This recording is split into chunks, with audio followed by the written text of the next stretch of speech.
On behalf of our president, Frank Lennon, for the USS Saratoga Museum Foundation, and Brad Center, the president of the USS Saratoga Reunion Association.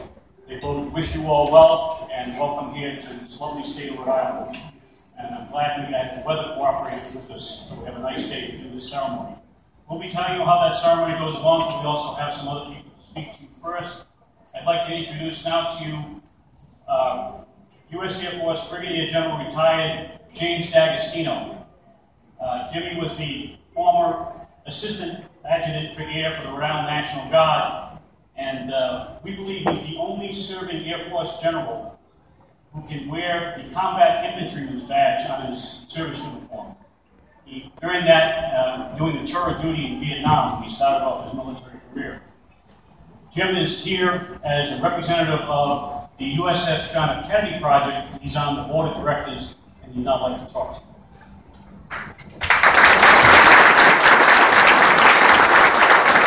Thank you very much, ladies and gentlemen. And it's always a pleasure to be in the company of distinguished fellow military colleagues and veterans who have served this nation so well over the years. God bless you all, and particularly, are there any World War II veterans present? Don't be bashful. I see one over here. Special thanks and congratulations to you, sir.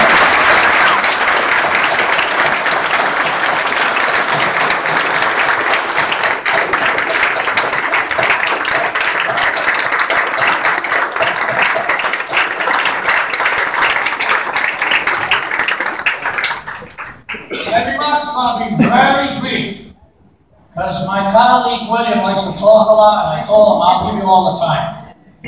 But I just want to emphasize one thing, and I think many of you Saratoga veterans are aware of this. But as part of our effort to bring the USS John F. Kennedy, which is now berthed at the Philadelphia Navy Shipyard, here to Rhode Island, specifically right here at Navy Station Newport at Pier 1, we intend to have aboard that ship a permanent memorial to not just the very proud CV-60 that you're going to see in just a few minutes, but each and every ship that bore the wonderful name Saratoga and so proudly served the United States Navy.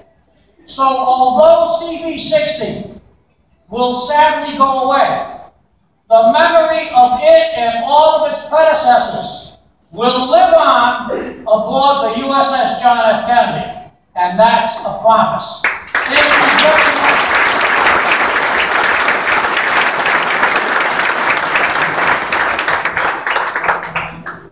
Thank you, General. I'd just like to take this opportunity to thank the staff here at Naval Station Newport, and also the staff here at the O Club for the services they provided us today. I know that we had the staff of the commanding officer's office working with us very diligently to put this together. You all know that this happened very quickly. We didn't have a lot of time, about 3 or 4 weeks, to try and get this whole ceremony together, get cards out, get you people identified, get pass lists so you could get on the base and so forth. There was a lot of work that was involved in that, and I'd like to thank personally the Naval Station Newport staff for doing that. I would also be remiss if I also didn't thank my own staff. We are almost 100% volunteer here at the USS Saratoga Museum Foundation. There are no full-time paid staff. There's a few part-time people that help us out with technical stuff. The rest of it is all volunteer work, and for the last 3 weeks, several of those people especially have been doing yeoman's work, getting this prepared, and getting the list put out, and doing all the protocol that we have to do for the Navy. If anybody here has been in the military, you know that it takes a lot longer to do things, and you're going to have 5 or 6 lists, right? So we've been all through that for this, and they've done a good job preparing for it. And I think by the fact that we have all of you folks here today, shows that we got the word out, and I'm glad to see such a live representation. I would like to ask, is there anybody here from the West Coast? If you just raise your hand. One West Coast person here. Whereabouts, sir? Washington State. Very good. Anybody else east of the state? Washington State. Anybody else east of the Mississippi? West of the Mississippi? All right, anybody from outside New England? I guess I Thank you all for coming the distances you did this morning. Hope the ceremony goes well, and we appreciate you all coming those distances here for the last farewell to the USS Saratoga. I think I would be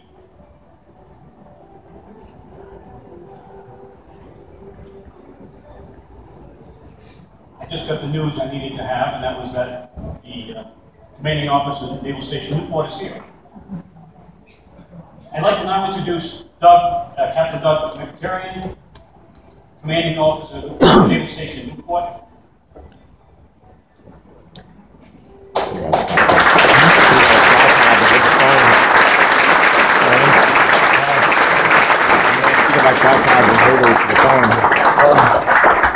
Captain McTerrian assumed command of the station here in December of 2011, and since that time, he and his staff have been firm supporters of the Saratoga Museum and the Saratoga Reunion Association in helping to preserve the history and the heritage of the Saratoga. The captain is a qualified submarine officer by trade, having been in various subs and having commanded the USS Voyager. And he was also chief of staff of Carrier Strike Group 12 Enterprise before coming here to Newport. He now oversees the properties here, including Pier 1 and 2, all the buildings and support services for almost 50 different Navy, Marine Corps, U.S. Army Reserve, and Coast Guard assets assigned here at Newport. Ladies and gentlemen, Captain Doug McTerrian.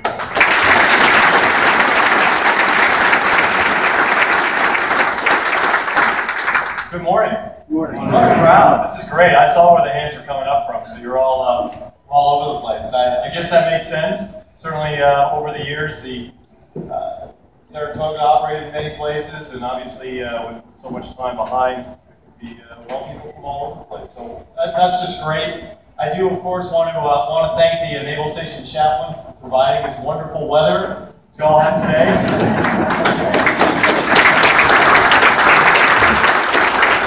You would hear about it if it were the opposite, so I have to give you credit for it when it's nice as well.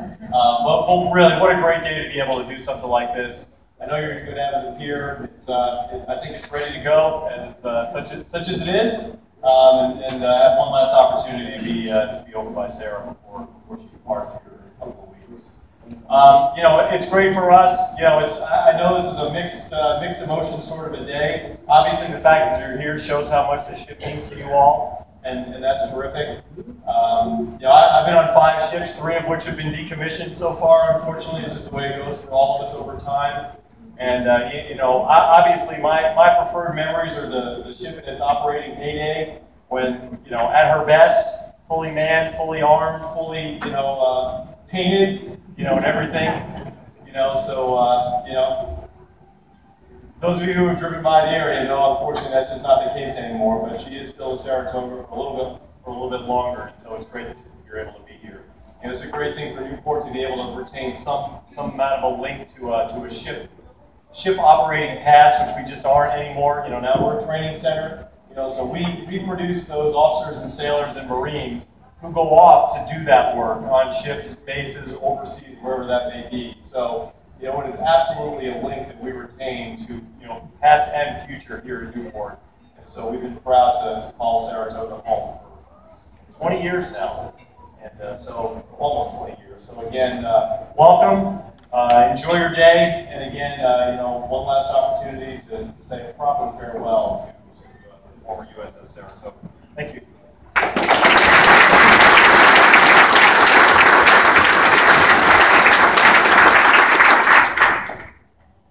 Before I get to the plan of the day, I felt I would be remiss if I didn't, in this case, somewhat preach to the choir, but just go over the history of Saratoga.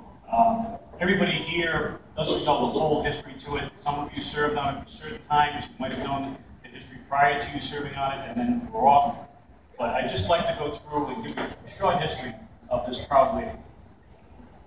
Saratoga was the second of the 56,000-ton class Forrestal aircraft carriers and was built at Brooklyn Navy Yard. Her keel was laid down on 16 December 1952 and she was launched 8 October 1955. She was then placed in commission as CBA 60 on 14 April 1956 and operated in the Atlantic and Caribbean waters until September 1957. She then briefly went to Northern European waters to participate in Operation Strikeback. In February 1958, Saratoga began the first of more than 20 deployments to operate with the 6th Fleet in the Mediterranean. Over the following decade, the big carrier made 7 more tours that had an increasingly tense part of the world. After being given a major overhaul in 1968, Saratoga played host to President Nixon in May of 1969. She then departed for her 9th Mediterranean cruise, which was marked by a growing Soviet naval presence in the Middle Sea and by unrest in the Arab nations. Saratoga made 2 more 6th Fleet deployments in 1970 and 71, including North Atlantic operations during the 71 deployment. Then came the ship's only WestPac or Pacific cruise. From May 1972 until January 1973, Saratoga served with the 7th Fleet off Vietnam. She took part in combat operations to stop and partially reverse an intense North Vietnamese offensive against the South. During this deployment in June of 1972, the ship received her new designation, CB-60. Through the rest of the 70s, Saratoga crossed the Atlantic regularly to visit the Mediterranean. During 1980, following her 16th 6th Fleet cruise, she began a massive SLUT reconstruction. For those that don't know what those letters mean, that stands for Service Life Extension Program. It made Sarah last a lot longer. She's probably still here today because of it. This work was completed in February of 1983, and the next year saw her back in the bed for chore number 17. During her next deployment in October 1985, Saratoga aircraft intercepted an airliner carrying terrorists who had hijacked the cruise ship Achille Laurel. You remember that incident a number of years ago. They forced the plane to land in Italy, and the terrorists were captured. In 1986, the ship took part in combat operations against Libyan forces at sea and ashore. This was Muammar Gaddafi's line of death that any U.S. ship crossed in the Gulf of Sidra, and we crossed it on a regular basis. They were the only ones that got death. In August of 1990, Saratoga steamed through the Mediterranean and passed through the Suez Canal to operate in the Red Sea as part of the response to Iraq's invasion of Kuwait. The first 2 months of 91 saw her aircraft participating vigorously in Operation Desert Storm, which broke the Iraq army and forced it out of Kuwait. We are led to believe that the very first sortie flown in that was flown by a Saratoga aircraft. 2 more 6th Fleet deployments rounded out the carrier's active career, one in 92 and the other one in 93, 94. Both involved air activities over the Balkans in an effort to restrain the brutal war in Bosnia. Departing the Mediterranean for the last time in June of 1994, the ship began preparations for inactivation. USS Saratoga was placed out of commission at the end of September 1994. After resting at the Navy shipyard in Philadelphia from mid-95 to mid-98, she was brought here to Newport, where she still resides today. I just thought that would be a brief history. I was very proud of it. Now to the plan of the day. What are we going to do? Right after this, we're going to board buses out here in front. The buses will take us to the pier head. We will assemble on the pier head where we have the command chaplain of the Naval Station Newport, Commander Trost, will provide services for us. We have a reclaim party that will lay a reef in the water. I'm going to try to say that again. We will have taps played for us by a USS Saratoga veteran, John Carter. He served in 56 and 58 on the Saratoga, and today he's going to be here to play taps for us. Appreciate that. We also have with us, I believe, a World War II veteran of Saratoga CP3, who's also going to be with us today. Frank. Frank here? Frank Westfield? No? Hope he makes it. After we get through with the services, you'll be allowed to stroll the pier and look at Saratoga.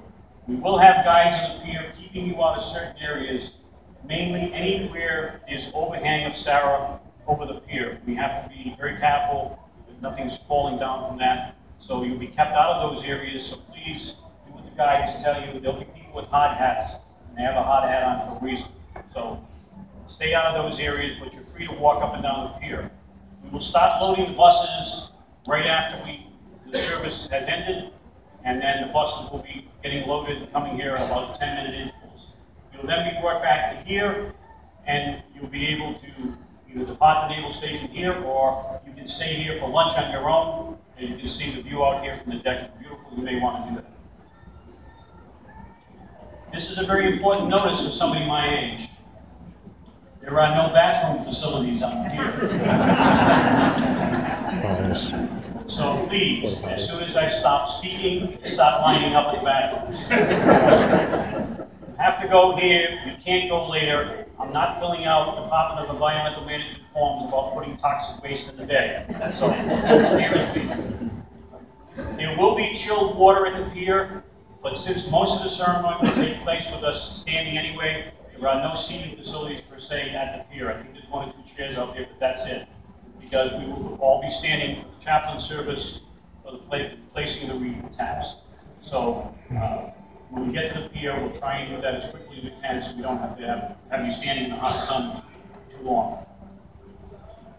Last thing is, I would like all the plank owners to please rise. All the plank owners here, please stand.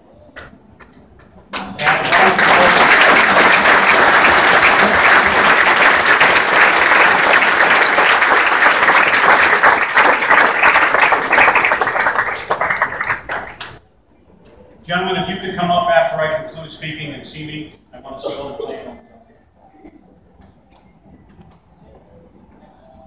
That concludes this portion of the program. We'll be getting the buses up